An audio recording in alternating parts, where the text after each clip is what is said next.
Alright mga parts, good morning sa ating lahat. Alright, katapusan na naman. So, papasok na naman ang buwan ng November. Isa na naman sa nakikita ko sa mga posts sa social media.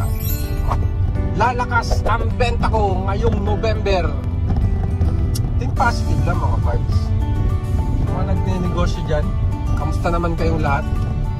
Ramdam nyo ba ang tumal mga parts? Well mga parts, meron tayong first booking dito sa may Manila papuntang may Kawayan, Bulacan. Halagang 385 pesos. So ang pag-uusapan natin ngayon, yung nabasa ko sa ating YouTube channel. Kagabi, nagbasa-basa ako sa small YouTube channel. Or may nabasa tayo dun mga parts. Gagawan lang natin siya na video. Shout out kay Gundam Win 891. Alright? Sabi niya dito ang pangit lang sa Lalamove, halos lahat ng pabor nasa customer. Sample na lang sa 300 kg. Tapos magbubook sa 200 kg.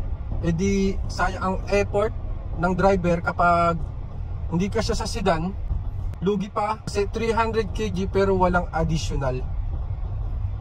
Tama nga naman yun mga parts. So meron talagang nagbubook na alam naman nila na hindi kasya sa sedan. Minsan hindi naman siya 300 kg pero napakalaki ng items niya, diba? Kagaya ng mga example na lang yung mga Durabox yan, mga 6 layer, hindi kasya yan sa ating sedan. Para iwas abala mga parts, tawagan mo muna si customer kung kasya ba to sa 200 kg, kung ano ba ikakarga natin. Example, hello po, good morning po. Lalamove po? Lalamove. Papuntang may Kawayan po. Ano ba ipapadala natin, sir? Ano lang po, mga aluminum wire lang. Kasya naman sa sedan ko po, ano? Kasya po, maliliit lang. Sige po sir, papunta na po ako. Okay, salamat. Salamat po.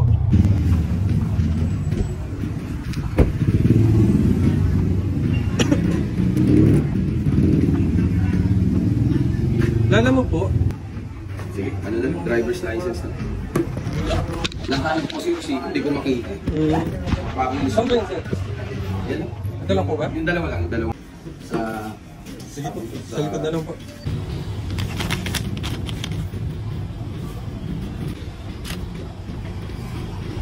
Alright mga parts, na-pick up na natin yung dalawang roll ng wire dito sa may Manila. Alright? Sir, good morning sir. Ano po ipapadala natin sir? Andito po sa may Abad Santos. Ano po ipapadala natin sir? Ano po ipapadala natin? Binil po, binil. Binil. Kasi naman sa sedan natin sir, no? Sa apartment po. Compartment. Sige po sir, papunta na po ako. Sige po, pababaan na rin po yung item. Okay sir, salamat po.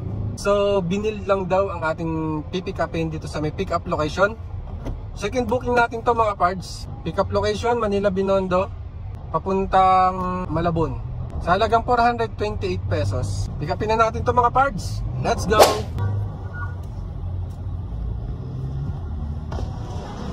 Lalamove.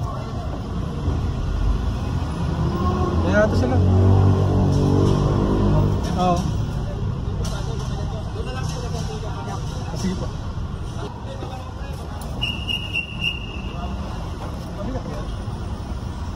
Alright mga parts, na-pick up na natin itong mga binil.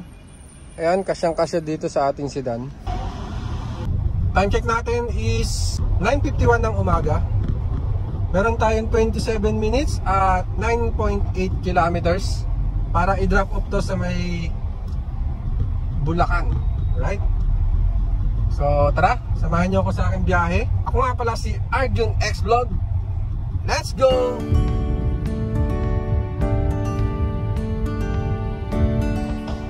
Sir, magandang umaga. Baka alam nito sir. RG office and lang. Anong team yung pipikapan mo? Hindi, drop off po ako sir. Ha? Drop off. Drop off? Binil. Sino na ganyan? Galing po sa Wanduna Street. Si Raul. Tapos Michael. Okay, mananap mo muna rito. Tapos kausapin mo yung guardia. Drop off. Dito ko yan. Tapat mo yung kitan. Okay. Salamat po sir. Walang paglagyan dito. Sino po ba si si Michael Julio? Si Michael. Tawagan mo si Michael. Si Mike. Si Mike. Si Mike. Si Mike. Michael. Ano yun sir? Warehouse? Big bro. Isa lang po mga meter. Pwede ka rin magantay ng booking. May booking pa ako sir eh, papuntang ano, may kawayan. Kopya. Dulo Doon po. po yan sa dulo. Warehouse 5. Thank you sir. Sir, doon. Yan na doon. Awan dito.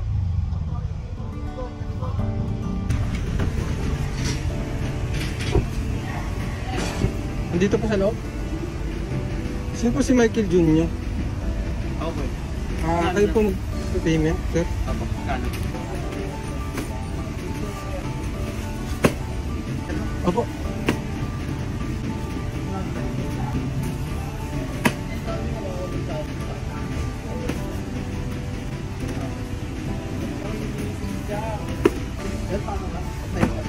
Ano sir? 428. Thank you sir. 1, 2, 3, 4. Alright mga parts, drop off complete dito sa may Malabon. Proceed naman tayo sa may Kawayan, Bulacan. Meron tayong 44 minutes at 11 kilometers.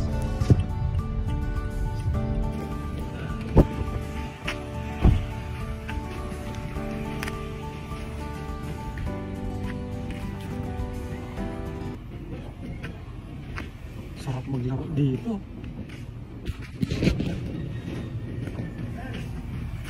Sir Deloy? Nalilit lang po ba? Opo, dalawa lang po ito sir. Ayun lang po. Ayun na rin po yung resibo niya.